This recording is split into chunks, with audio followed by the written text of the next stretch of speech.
Joe, your thoughts on today's game? Yeah, I thought it was a good game against a good team. In the day, it goes, you get a couple bounces, and that's the game. You've made some pretty good stretch pad saves this season, but that a case where you just couldn't stretch far enough on them to seal off the post on one check they got. Yeah, I mean, I stretched pretty far and saved it at first, so I just couldn't cover it, I guess. Yeah. Do you think the ref should have given you a quicker whistle? I mean, I'm always going to err towards yes, because I want them to. Obviously, I don't want them to score. I trust the ref's doing his job. In the heat of the moment, it's obviously you want things to go your way, but we have the best refs in the world, and I trust them to do their job. So. He's played a lot of games. How welcoming are you of the break? Yeah, it's been a pretty good stretch here. We've been playing a lot of games, so I think just for the whole team would be really nice to take a couple days and refresh, spend time with family, and come back and get back at it. How big of a difference does it make to not have a player like Chris Tanev out in front of you?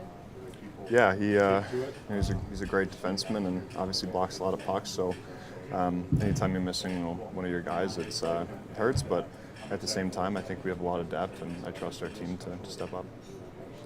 Some of those little details you talked about before the game that were, Yeah, I thought third period, two of them.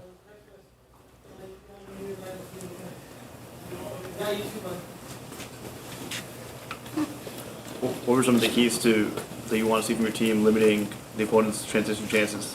What's that? What are some of the things you want to see from your team in trying to limit the opponent's chances in transition? I don't know. So throughout this week, I mean, you spoke about you want to see the team improve the rush defense. Like, what would you like to want to see from your team as regards to the details? Yeah, I mean, I get the one, Mitch is shooting a puck, it got blocked, and, we're back checking on that play. They played it pretty well. I mean, I think, I'd like to see Woolsey over there in that one. The one in the third, it's just a neutral zone thing, transition by them, and we, our forwards sleeping on the weak side. It's just, they make a backdoor play. Fourth goal, bad, we gotta have stick details there, like, it's just details. Any more details on Tanev and his status? Lower body right now. Something happened in the last game there. Yeah.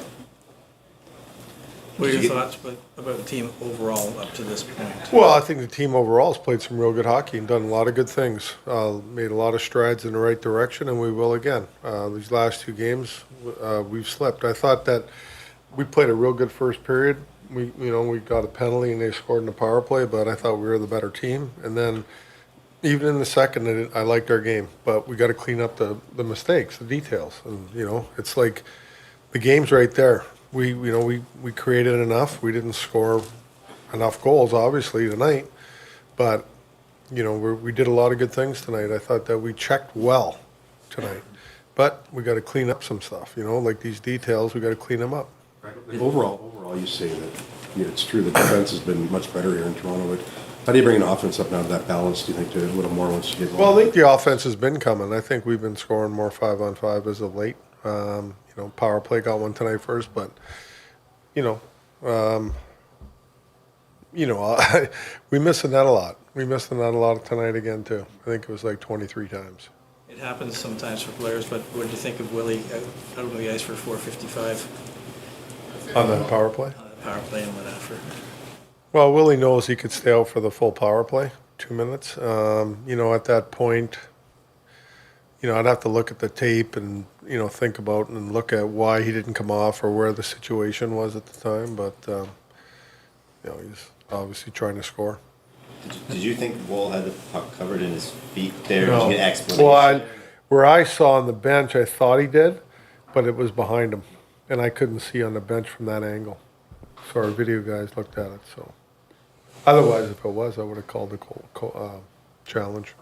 The details things, that's just a function of a long season and using these next 3 days. Yeah, well, yeah, for sure. You get worn down, tired, a lot of hockey, a lot of back-to-backs we've had. It's been a tough schedule for us. I'm not making excuses. We're in the NHL. You got to, doesn't matter. You got to be sharp, but these 3 days, get some rest, and we should be ready to go. Leafs facing center crisis amid injuries, eyeing trade market for solutions.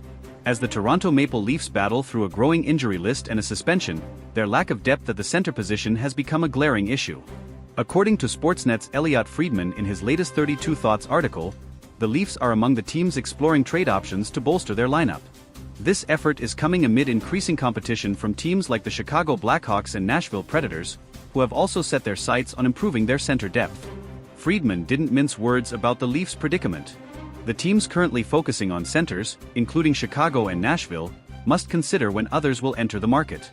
Toronto will undoubtedly be one of those teams, he wrote. While the Blackhawks and Predators may have an edge in terms of cap space and assets, the Leafs remain a team to watch as the season progresses. The Leafs situation is urgent, with up to 7 forwards currently unavailable due to injury or suspension. Ryan Reeves is serving a 5-game suspension, while key players like Auston Matthews, upper body, Matthew Knies, upper body, Kaje Jarnkrok, groin/sports hernia, David Kampf, lower body, Max Domi, lower body, and Max Pacioretty, lower body, are all sidelined. The team has even considered temporarily shifting Mitch Marner to the center position, highlighting the severity of their depth issues. This isn't just a short-term concern for the Leafs. Depth at center has been a persistent challenge for the team, and while stopgap solutions like Marner could help in the interim, the front office appears keen to explore longer-term fixes. For fans of the blue and white, this has been a recurring theme. The Leafs' center depth often becomes a problem at the worst possible times. James Myrtle of The Athletic recently added more fuel to the speculation, naming several potential trade targets who could help the Leafs address their issues. Among them is Ryan O'Reilly, a familiar name for Toronto fans.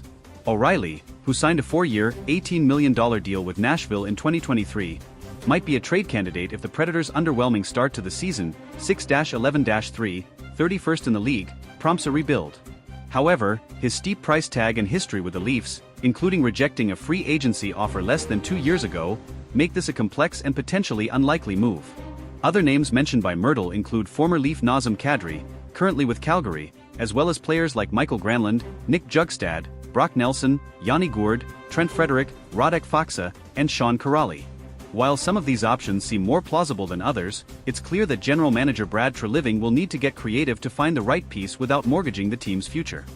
Cap space remains one of the biggest obstacles for the Leafs. Unlike teams like Chicago and Nashville, which have more flexibility and assets, Toronto is walking a financial tightrope. As Friedman noted, competition will intensify as cap-constrained teams strive to create room. For the Leafs, that could mean waiting for the market to develop further, a risky move given their current needs. The situation also highlights the Leafs' ongoing struggle to build a roster that can withstand the grueling nature of an NHL season. Injuries are an inevitability in hockey, but Toronto's current predicament underscores the importance of depth, a quality the team has struggled to consistently maintain. Looking back on recent years, the Leafs have often leaned heavily on their star players, particularly Matthews, Marner, and William Nylander. While these players have delivered in spades, the lack of reliable depth options has left the team vulnerable in critical moments. The current crisis at center is merely the latest example of this recurring issue. Some fans have called for more aggressive moves from Treliving, arguing that now is the time to strike while the team's core is in its prime. Others, however, are more cautious, pointing to the dangers of overpaying for short-term fixes. Striking the right balance will be key, especially as the Leafs aim to keep their championship window open. Despite the challenges, there's no denying that Toronto has the talent to be a contender, provided they can patch up their lineup. The ongoing rumors and speculation surrounding potential trades show that the Leafs are at least exploring every avenue to strengthen their roster. For fans of the blue and white, this moment feels like a pivotal point in the season. With a lineup ravaged by injuries and a tough schedule ahead, the Leafs must act decisively to avoid falling behind in the standings. The addition of a dependable center could be the difference between weathering the storm or watching another season slip away. Whether it's O'Reilly, Kadri, or another surprise name, one thing is certain: the Leafs are under pressure to deliver. And for a fan base as passionate and loyal as Toronto's, there's no room for excuses. The time to act is now, and Leafs Nation is watching closely. As the trade deadline approaches, the stakes couldn't be higher. Will Treliving pull off a move that solidifies the Leafs' status as a contender, or will the search for center depth become yet another chapter in the team's long history of what-ifs? Only time will tell, but one thing's for sure, it's never boring in Leafs land. As the Maple Leafs navigate this critical juncture, their fan base remains as vocal as ever. Toronto is a city that breathes hockey, and the pressure on Brad Treliving to make the right moves is immense. Every decision he makes or doesn't make will be scrutinized, from talk radio to social media, where Leafs Nation is already debating the merits of the various names being floated as potential trade targets. Among the louder debates is whether the team should prioritize a high-profile acquisition like Ryan O'Reilly or Nazem Kadri, or focus on a lower-cost, reliable center who can fill a supporting role without costing too many future assets. While O'Reilly's leadership and playoff experience make him an attractive option, his contract and recent history with the Leafs add layers of complexity to any potential reunion. Similarly, Kadri's gritty, two-way playstyle remains a fan favorite, but his cap hit and availability might render him an unrealistic target. Another factor complicating the Leafs situation is their tight salary cap. While Chicago and Nashville can make moves with relative ease due to their financial flexibility, Toronto must navigate a labyrinth of constraints to make any trade work. This likely means including salary retention or moving existing contracts to make room, which could drive up the cost of any potential deal. The question then becomes, how much are the Leafs willing to sacrifice to address their immediate needs? One potential trade partner generating buzz is the Seattle Kraken. Yanni Gourde, a dependable two-way center, has been mentioned as a possible target. Gourde's versatility and championship pedigree from his time with Tampa Bay make him an appealing option. Seattle, however, is in playoff contention and may not be inclined to part with a key piece unless the Leafs can provide a substantial return. Another intriguing name is Brock Nelson of the New York Islanders. Nelson is a consistent scorer and reliable faceoff-man, qualities that would undoubtedly bolster Toronto's center depth. However, the Islanders are notoriously cautious when it comes to trades, and prying Nelson away would likely require a significant package, including picks or prospects that the Leafs may be hesitant to part with. For all the trade talk, some analysts believe the solution might come from within. Sheldon Keefe has shown a willingness to experiment with his lineup, and players like Pontus Holmberg or Fraser Minton could be given an opportunity to step up. While relying on less experienced players carries risks, it might be the Leafs' only option if the trade market proves too costly or slow to develop. Adding to the Leafs' urgency is the timing. The Atlantic Division remains one of the toughest in the league, with teams like Boston, Florida, and Tampa Bay continuing to dominate. Any prolonged slump could see Toronto slip further down the standings, putting their playoff hopes in jeopardy. For a team with Stanley Cup aspirations, failing to address their weaknesses could have catastrophic consequences. Brad Treliving's history as a general manager suggests he's not afraid to make bold moves. His time with the Calgary Flames was marked by blockbuster trades, including the acquisition of Jonathan Huberdeau and Mackenzie Weegar in the Matthew Tkachuk deal. Leafs fans hope he brings that same decisiveness to Toronto, especially as the trade deadline looms. Beyond the immediate need for a center, this situation underscores a broader issue with the Leafs roster construction. Depth has been a perennial concern, and while Toronto boasts some of the league's top-end talent, their reliance on a handful of stars has left them vulnerable in moments like this.